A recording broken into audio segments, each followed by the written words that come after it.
علیکم ورحمۃ اللہ وبرکاتہ۔ الحمد للہ رب العالمین والصلاة والسلام علی سید الانبیاء والمرسلین وعلی آلہ واصحابہ اجمعین، اما بعد فاعوذ باللہ من الشیطان الرجیم، بسم اللہ الرحمن الرحیم، انا نحن نزلنا الذکر وانا لہ لحافظون، صدق اللہ العظیم۔ آج کی یہ ماشاءاللہ پروقار تقریب جو بسلسلہ تکمیل حفظ القرآن الکریم انعقاد پذیر ہے، میں اس پروگرام کے صدر محترم جناب چودھری افتخار علی صاحب کو اور آج کی ہماری اس تقریب کے جو روح رواں ان کے ڈپارٹمنٹ کے ہیڈ مولانا قاری عبدالخالق صاحب دامت برکاتہم، اور ان کے ساتھ ان کے رفقاء اساتذہ کرام اور ان کی محنتوں کا ثمر جو آج کی اس مجلس کے اصل روح رواں تھے، وہ عزیز طلبہ جنہوں نے اللہ کے پاک کلام کو اپنے سینوں میں محفوظ کیا اور دنیا کے ایک بڑے معروف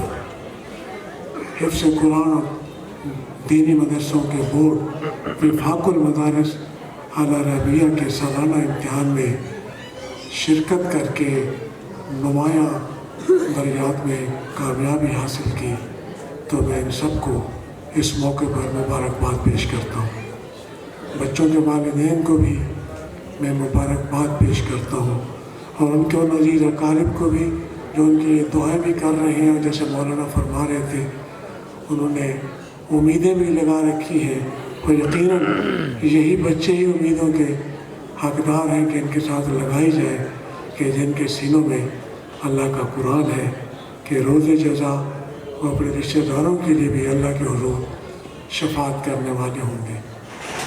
اور آج کی اس مجلس میں میرے استاذ محترم کے صاحبزادے اور میرے مادر علمی اور بہاولپور کی عظیم جامعہ کے محتمم حضرت مولانا سہیب احمد صاحب دامت برکاتہم تشریف لائے ہیں، تو مجھے اس پروقار تقریب میں ان کی آمد پر مجھے بہت خوشی ہو رہی ہے کہ وہ اس مجلس کے اندر یہاں موجود ہیں۔ میں اس موقع پر کوئی لمبی گفتگو نہیں کرنا چاہتا، مولانا نے بہت عمدہ انداز سے اس کا حق ادا کر دیا ہے جو اس موقع پر ایک میسج ہونا چاہیے تھا۔ میں اس موقع پر صرف دو باتیں عرض کروں گا۔ پہلی بات تو یہ ہے کہ قرآن مجید کے سارے حقوق کو پورے طریقے سے ادا کرنا ہر کلمہ گویوں کی ذمہ داری ہے، اس کے بغیر کامل کامیابی ممکن ہی نہیں۔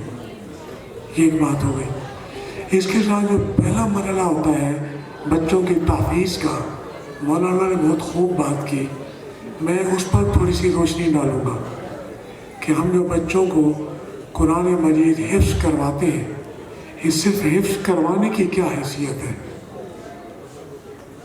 جس سے انسان کی نماز اور کے اندر جو تلاوت ہے اتنا یاد کرنا یہ تو فرض ہے، اس کے علاوہ پورے قرآن کو حفظ کرنا فرض کفایہ ہے، اور یہ شروع سے تواتر کے ساتھ آ رہا ہے۔ رسول اللہ صلی اللہ علیہ وسلم کو اللہ جل شانہ کیا فرماتے ہیں؟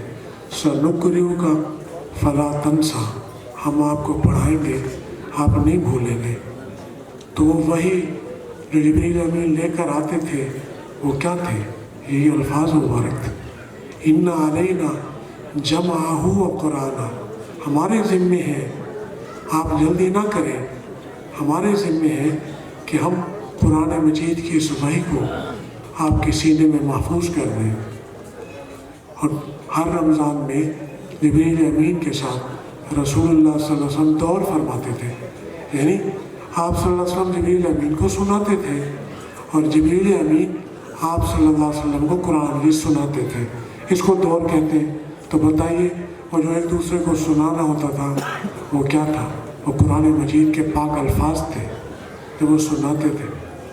सहाबा किराम कुरान मजीद का हिफ्ज़ करते थे, और एक जंग में जब 700 सहाबा किराम शहीद हुए, सैयदना उमर रज़ी अल्लाह ताला अन्हु ने सैयदना सिद्दीक़ अकबर से दरख्वास्त की, और कुरान मजीद किताबी शक्ल में ये लिखा गया।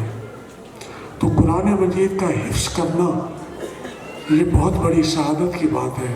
मैं इस बहस में नहीं जाना चाहता कि कुरान मजीद का असल तर्जुमा है या असल अल्फाज है।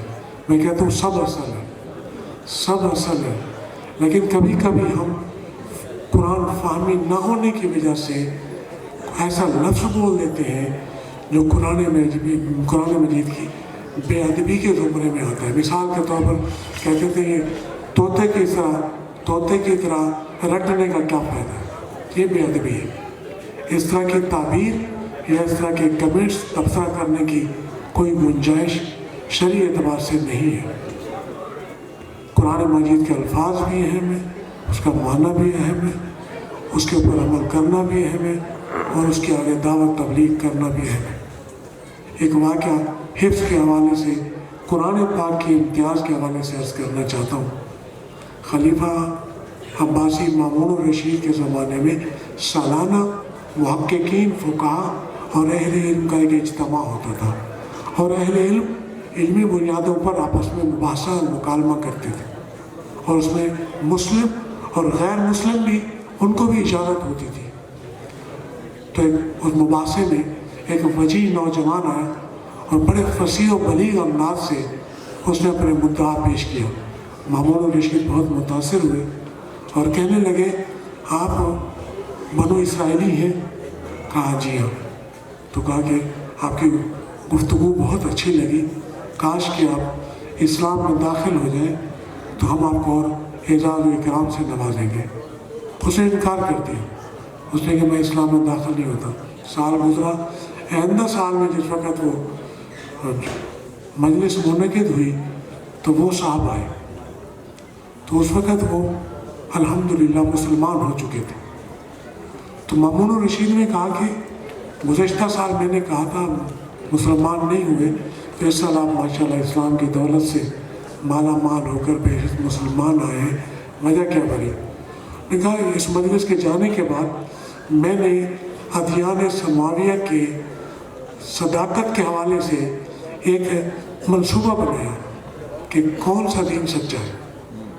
उसके लिए मैंने एक तरतीब ये तय की कि 3 किताबें मैं तौरात की लिखूँगा, बड़े वो खुशनवीस भी थे, और 3 मैं इंजील और 3 कुरान मजीद। उसके बाद मैं चेक करूँगा कि इन कौन से लोग जो है वो हक़ पर हैं। चुनांचे वो कहते हैं मैंने तौरात लिख के यहूदियों को पेश किए नुस्खे, बहुत खुश हुए उन्होंने। उसके अंदर मैंने लिखते वक्त अपने हाथ से तारीफ़ कर दी थी, तब्दीली की थी। कुरान के अंदर भी तब्दीली, इंजील के अंदर भी तब्दीली, तौरात के अंदर भी तब्दीली। जब मैंने यहूदियों को दी, उन्होंने उसको देखा, पढ़ा, उसके बाद रखा, मुझे इनाम दिया, बहुत खुश हुए, ज़बरदस्त।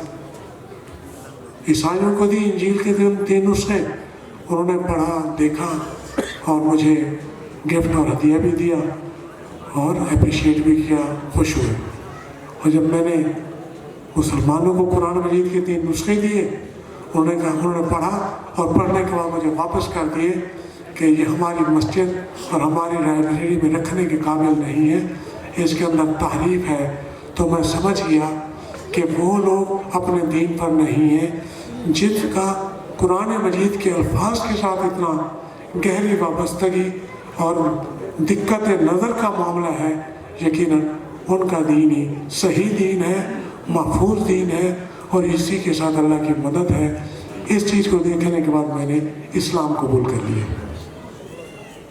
तो ये वाक़या कुर्तुबी में